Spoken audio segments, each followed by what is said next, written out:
Halamang gamot para sa high blood, mga binhi ng kinsay at celery. Ang kinsay o celery ay isa ring karaniwang halamang Pilipino na ginagamit natin sa paghahanda ng mga pagkain. Bahagi ng Apiaceae family at kamag-anak ng carrots, ang celery.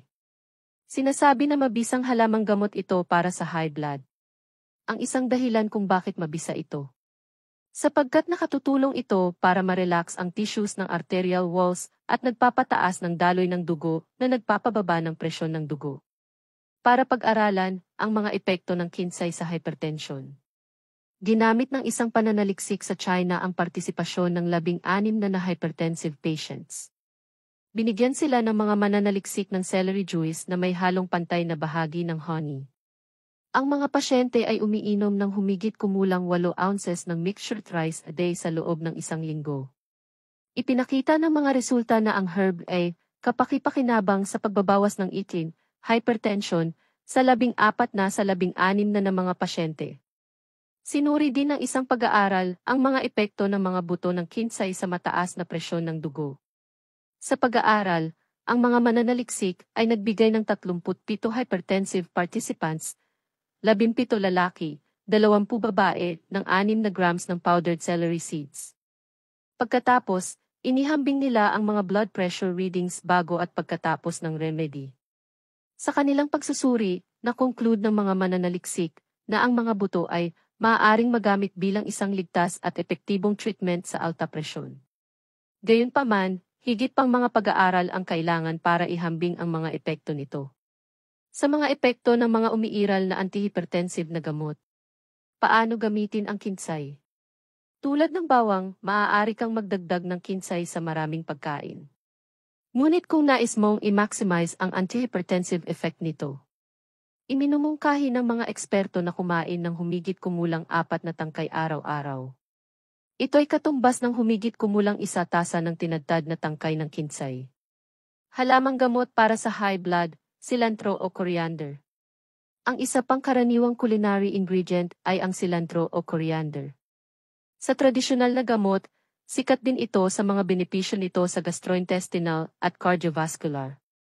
Bagamat itinuturing ng maraming tao ang cilantro bilang isang magandang herbal para sa mataas na presyon ng dugo. Wala pang mga pag-aaral para patunayan ang claim na ito. Gayunpaman, mayroong ilang mga siyentipikong paliwanag kung bakit ito ay makakatulong sa mga hypertensive patient. Ang katas ng dahon ng kulantro ay tila nagpapataas ng antioxidant enzymes.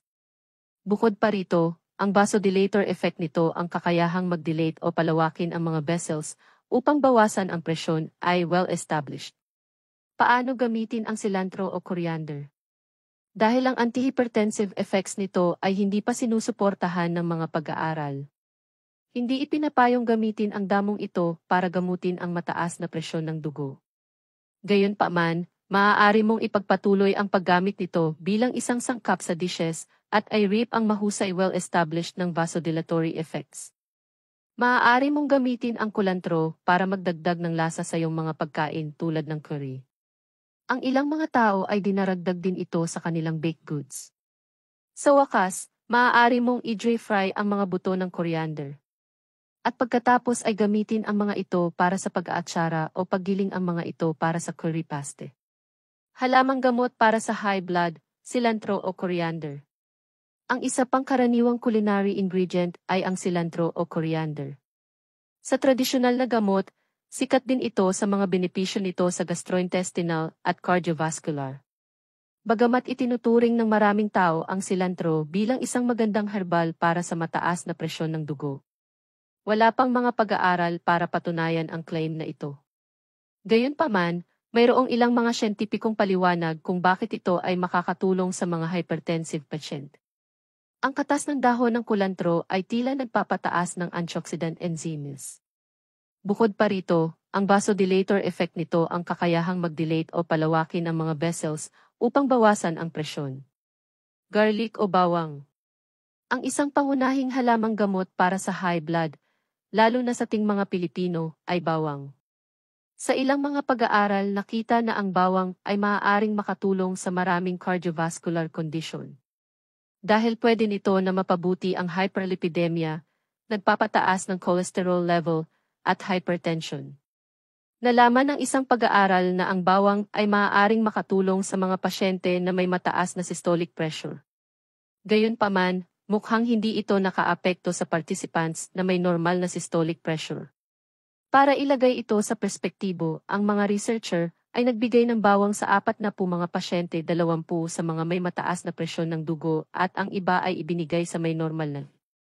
Ang antihypertensive properties ay na-observe sa mga pasyente na may mataas na B kumpara sa mga kalahok na may normal na LI. Paano gamitin ang garlic o bawang? Maraming mga paraan para gamitin ang bawang bilang isang halamang gamot para sa high blood. Marahil, ang pinakaligtas ay ang pagsama ng hilaw o bagong lutong bawang sa maliit na bahagi ng mga pagkain. Mayroon ding available na garlic powder, garlic oil, at aged garlic extract sa merkado. Sa wakas, mayroon kang opsyon na kumuha ng supplements na naglalaman ng bawang. Tandaan na kung nagpaplano kang gumamit ng bawang upang gamutin ang iyong hypertension. Lalo na sa paraan ng pag-inom ng mga supplements, ipinapayong makipag-usap sa iyong doktor.